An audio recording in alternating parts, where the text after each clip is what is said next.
What'd you take out of this past weekend that you guys are using going these last two matches? A couple times I had to bring in, remember your accountability, what are you doing, talking to your partner. So just refreshing their minds with that. I don't necessarily know who everyone has or what they're talking about, but it's just to stimulate them to go back and go to that place.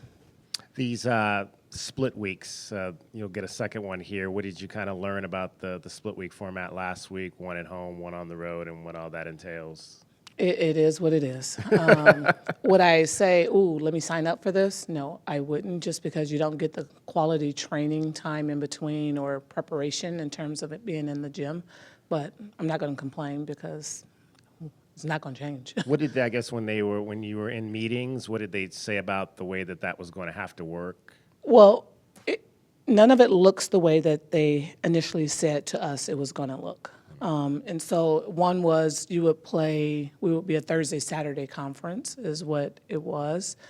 And so if you were on the road, then you weren't expected to fly far if you had to go far. But I think once they actually put it on paper, it didn't work out the way that they thought it was going to work, hence us changing next year as well.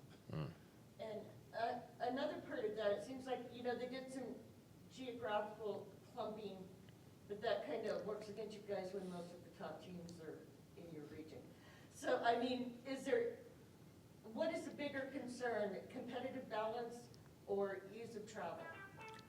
Well, I say competitive playing. The competition is more important. My goal is, and I wanted to play everyone in the conference twice.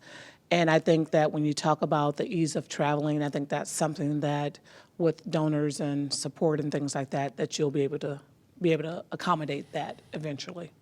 What have you liked just about the way this team has been able to accomplish these 3 victories on the road in this 5-game stretch? The fact that we are able to talk about anything and we're able to address it without feelings being hurt. I think that's how you get better, because you have to put yourself in a position to be uncomfortable. And the more that I'm able to push them to be uncomfortable and they respond, that's a good thing. Were their feelings getting hurt early in the season? Well, no one's ever going to say their feelings are hurt, but you can tell by their body language or the things they say under their breath, or, you just kind of look. So it's very obvious. There's no secrets. With the RPI where it is in the low 40s, do you have a good feeling about that? Where does it need to be for you guys to get in? I don't know that I'll feel comfortable until Sunday when I see our name called out. And what I keep telling the players is just work hard. We have to win to put ourselves in a position to continue to be in a conversation. And so that's our only focus, is one match at a time. As much as I want to foreshadow and kind of go, we're not that team. And if you talk about what's historically happened, you have a winning record, you have the right RPI, and have some significant wins. It puts you in a position. So all we can do is continue to go with that mindset. What would you say is the biggest thing that's put you in this position to at least have a chance? I say our preseason, the fact that we went undefeated. Dave's formula always was to go at least 10-2. And then you go in there and you get some wins within your conference. I think the win over BYU here and the win over Kansas definitely was a significant win that is necessary. You needed those wins. Is there one that you wish, I guess I said on the air yesterday, I thought Colorado might be the game you wish you could have back, the one here? Well, I did tell the players I hope that match didn't come back and haunt us later. And when I said that, that's what I meant. But they were higher than us in RPI at the time, so.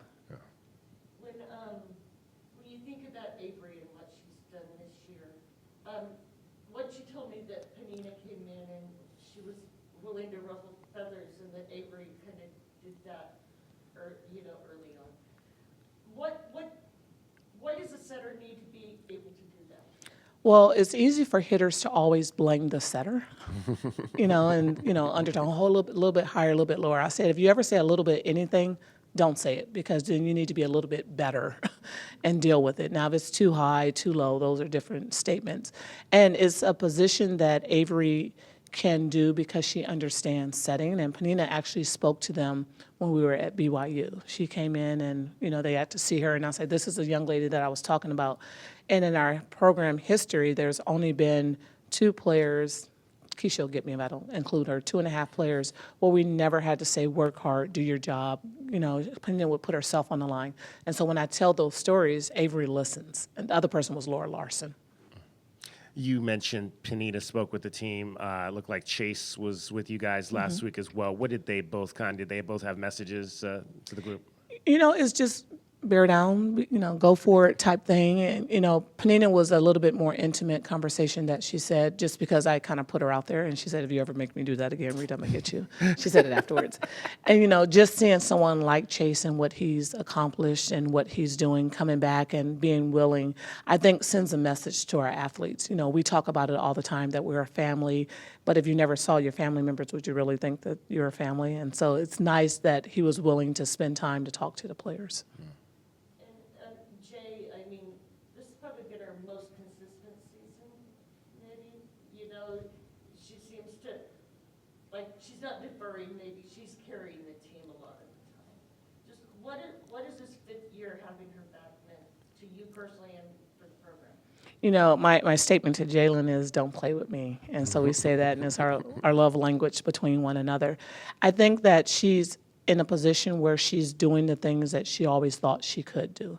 And now she has something to play for, because her goal is to get to the tournament, obviously, and her goal is to play professionally afterwards. Her name wasn't called yesterday with the one league, and I know that bothered her a little bit, but I was like, Jay, it's not over yet. Finish strong is what, everything that I'm hearing in reference to her, and put yourself in a position to be still considered, because they still have open tryouts. Not everyone that's drafted is going to actually take a spot, and then there's another league, and there's overseas. So there's many options out there, and so it gives her something to keep pushing for. What was behind the decision to do senior day this past week versus the last game? To allow the parents to come in. Initially we were planning on Wednesday, tomorrow, and then we were flying right out. And then the airline changed the flight time, so we don't fly out to Thursday morning. But flights this time of year is really expensive, so we thought it would be better to let the parents come in on a Saturday.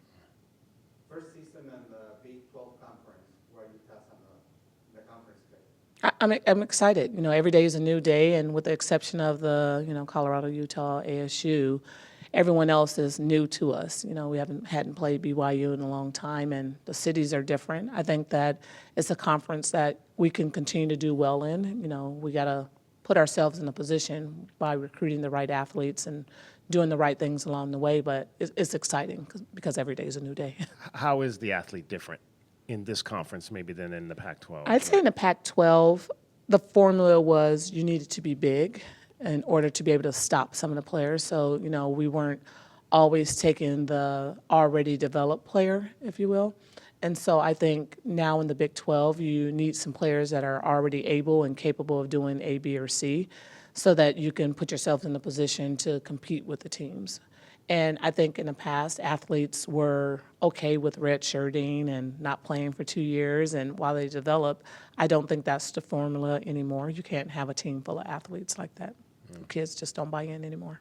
Is there a model program in the Big 12? Is there a program you look at and say, okay, we like the way they kind of operate it? And honestly, I haven't looked that close. What I do know is a lot of people are relying on transfers.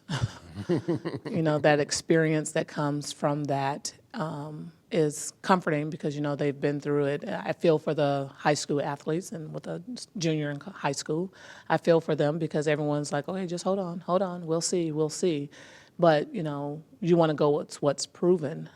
And I think that's part of the reason why ASU's had a lot of success in a short time. On that note, he has been huge this year for you. So when you think about that, I know you want to middle out of the portal next year, but are there concerns about off, or the concerns in other places where you might need to look? Well, there's concerns everywhere. You just never know what you're going to get and what it looks like their next year versus the first year. But you base it off of what you have and where the bodies are. You continue to train. But, there's 2 opportunities in the portal. So we know immediately we want to be able to have someone that can come in and do what Kiari did for us right away, and then you use the spring time to develop, because having the athletes come in early, it gives me a chance to work with them, and then we be ready to go in the portal again, depending on how things go in the spring. Do you still know if Renee's coming in earlier than that? I don't know the answer to that question yet. We're still waiting.